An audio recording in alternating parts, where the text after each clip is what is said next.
Hi everybody. Wow, it is a really close mic. Hello. Thank you so much for coming out this evening. So I'll be introducing Laird Hunt, and then we'll launch into the reading, and then we'll do some Q&A afterwards.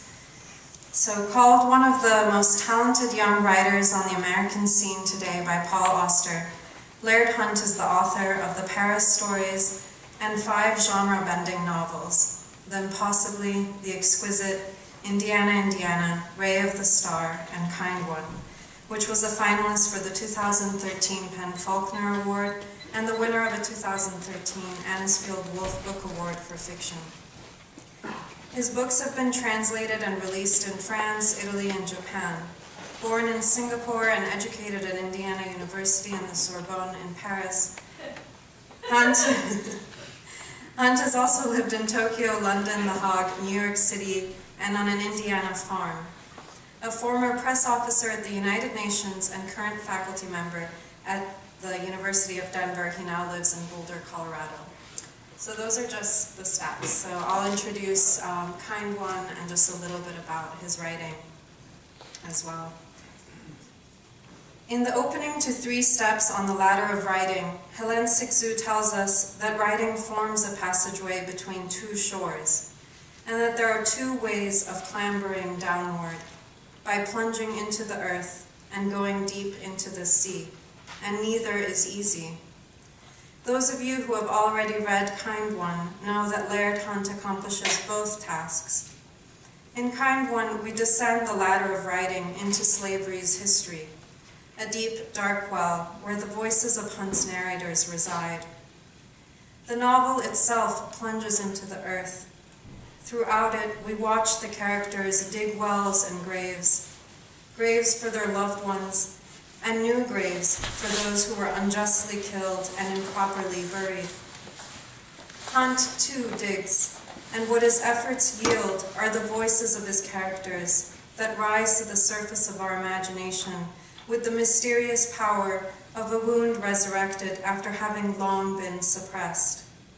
From history's buried memory, Hunt excavates the voices of Zinnia, Cleome, and Ginny, Prosper and Alcofibras, voices that are as tender as they are violent, that are scarred, and yet brimming with spellbinding energy.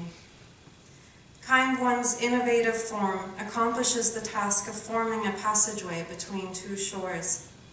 A corridor of language extends between the bodies of the 2 main narrators, Zinnia and Ginny, and that same corridor draws its readers into the story as witness, creating a second passageway that links the abysmal shores of slavery to the present that we, the readers, inhabit. Memorable characters from literature's rich history also echo through the voices of Zinnia, Cleome, Ginny, and Alcofibras, and these are just a few. J.M. Coetzee's protagonist in The Heart of the Country, Amos Tutuola's narrator in The Palm Wine Drinker, and beloved Seth, among others, come to life alongside the characters of Kind One to provide testimony to the horrors of slavery that unfolded not only across the landscape of this country, but also across the globe. Via his characters, Laird Hunt gracefully reminds us of the dangers of not looking our own human legacy's dark underbelly straight in the eye. In the words of Publishers Weekly, Kind One is an unforgettable tale of the savagery of antebellum America, and Hunt deftly maintains an unsettling tone and a compelling narrative that will linger with readers long after the last page. I would like to add to that what we are left with goes far beyond the haunting after effects of an artfully executed story, which is itself no small feat. What we are given is also the courage to look at the scars of our ancestral legacies, at the pain and the mysteries we have inherited, and that we must delve into and learn to hold. Without further ado, please join me in welcoming Laird Hunt.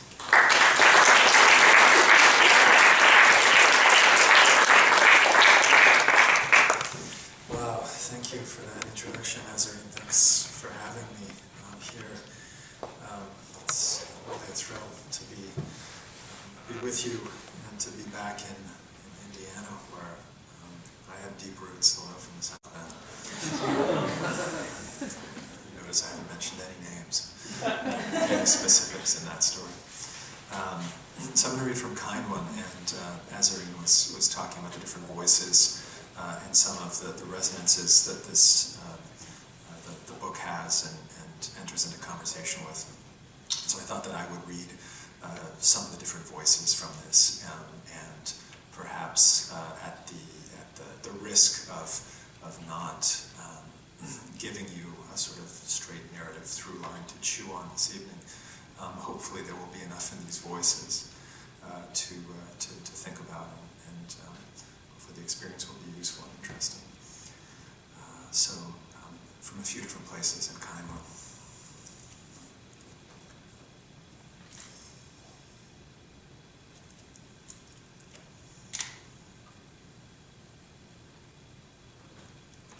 In a way, the book starts with water. I went, then I came back, then I went, then I came back again. In going I came, and in coming I went. In that way I didn't need to see an inch of my road, and might as well have took out my own eyes. But here they still are, candy jellies, each afloat, each in its own glass jar.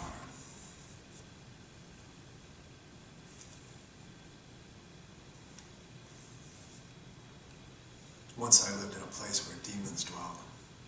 I was one of them. I am old, and I was young then. But truth is, this was not so long ago. Time just took the shackle it had on me and gave it a twist. I live in Indiana now, if you can call these days I spend in this house living. I might as well be hobbled, a thing that lurches across the earth. One bright morning of the world I was in Kentucky. I remember it all. The citizens of the ring of hell I have already planted my flag in. Do not forget. Charlotte County, 90 miles from nowhere. It was 400 acres varied as to elevation with good drainage to a slow-running creek. There was a deep well, fine pasture for the horses. Much of the land never went under cultivation, and there were always frogs and owls for the night and foxes to trot bloody-jawed through the dawn. Birds must have liked its airs because the airs were full of them. A firearm went off independently and we had half a flock for supper. In season we had fresh corn and beans and tomatoes and squash. There was a boy who kept it all in shape. Two more looked to the pigs. The girls cooked and kept house and kept me. It was pretty country. Greens were greens. There were breezes and flowers for the summer's trees and autumn time stuffed with red and yellow leaves. It has been my whole excuse for life since I held my breath and pointed my back at that place, but my mind has never learned to hold what transpired there against it. The land is the land, and the land washes itself clean. I had a father who had been through battles who told me that. Still, even if they are all gone, even if they are all scattered or dead, I would not want to come over the rise and across the stone bridge and arrive there again. No, I would not want that. My husband's name was Linus Lancaster, which made me Jenny Lancaster, but they do not call me that here. I live in a house on a corner of a farm that belongs to the family, whose floors I scrubbed for 40 years. When they come to call, which can still happen, they stand in the yard and holler, "You in there, Scary Sue?" I am. I've got a view of a barley field and a woods they haven't taken the axe to yet. I've got a little kitchen with its own pump and a place to sit on the front porch when it's too warm. I've got a shelf of books they've let me have out of the big house over the years. I'll read just about any kind of book you could offer, but it's mostly adventures and romances that sit close to hand. Books in which they die by the cheerful dozen, and the night comes to rescue off the damsel, and the good Lord of hosts lets it pour down with happy ever afters, like there wasn't anything else in his skies, like he didn't have any other eventualities squirreled away up there. Linus Lancaster was my mother's second cousin. He came to us from Kentucky and grabbed me up when I was just settling into school. "Would you do me the honor, Jenny?" he said to me. "Yes, I would," said I. "Then come along with me and be my fair maiden," he said. "I'll come, I will," said I. He told my mother about his piece of paradise, said he'd struck it rich as a king in trade and now was going to let the land care for him. He had good bottomland, a stream, a well with water so kind to the throat that it would never let you drink anything else. Good outbuildings, sharp plows and axes, china and cutlery. He'd had a wife in Louisville, but she was now his dearly departed. And each night his soul would beg him to bring it some Christian company. My father, the same who had been through battles, had a wooden foot and a cane to club on us with.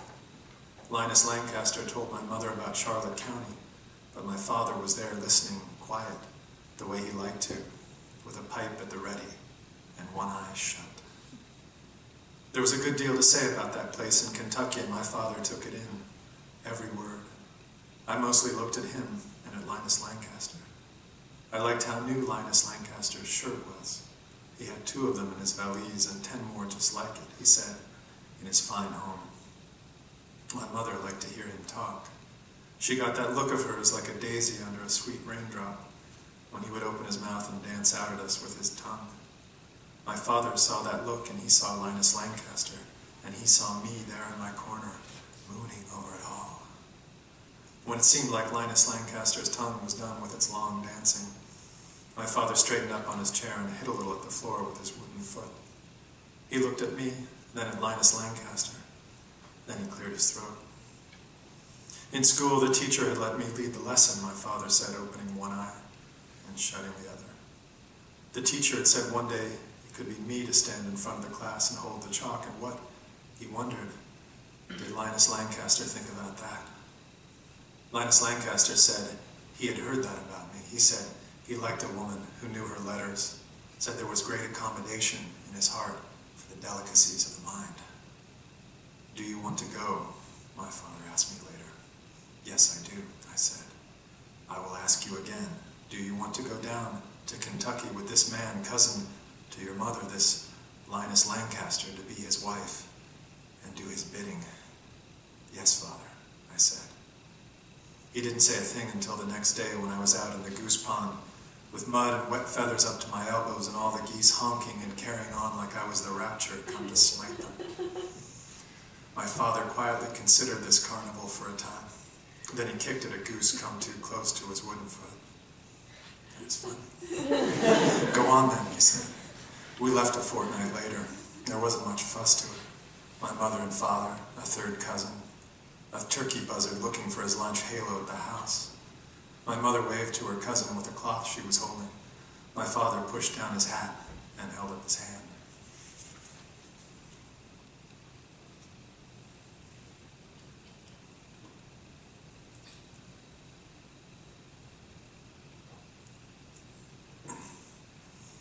Everything I had fit in one half of the small trunk my father made for me after the wedding out of some wood he'd salvaged from a corn crib.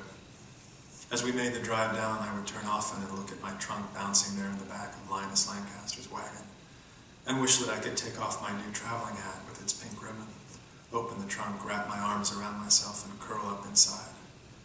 If I had, maybe my body would have kept some of that which wasn't books, sturdy notions, or linens from breaking into little bits of nothing I found after I pulled up the nails when we arrived.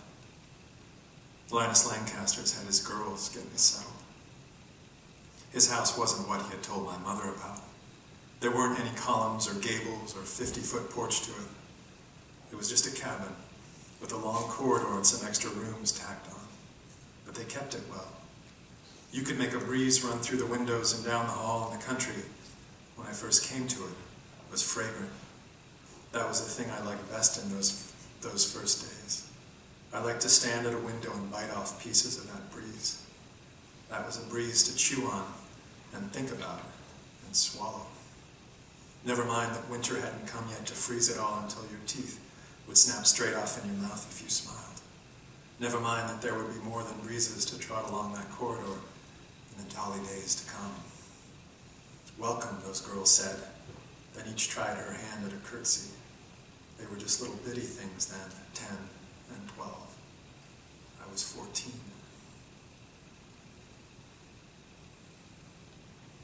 In the big house that sits 1 mile due east of this little house in this scrawly stretch of barley that the rabbits like to visit, There's the big shelf of books that is the mother to the little shelf I have here.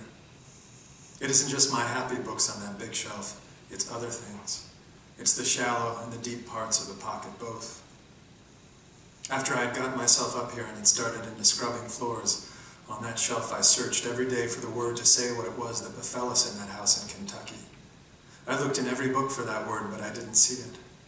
It wasn't until a Sunday at the church that I learned what that word was, and I saw that I had looked at it many times in those books and heard it said every day. It was a kind of spring morning with a kind of warm sun, and we had all spilled ourselves out of the church, and I was waiting for them to finish their quiet talking so we could get home and look to dinner, when Mr. Lucius Wilson, my employer, and the owner of this little house and this barley field and all that surrounds it, and the whole wide world for all I care, called over to me, "Come on out of that shadow and into this sunshine." So I thought, yes, shadow is the word.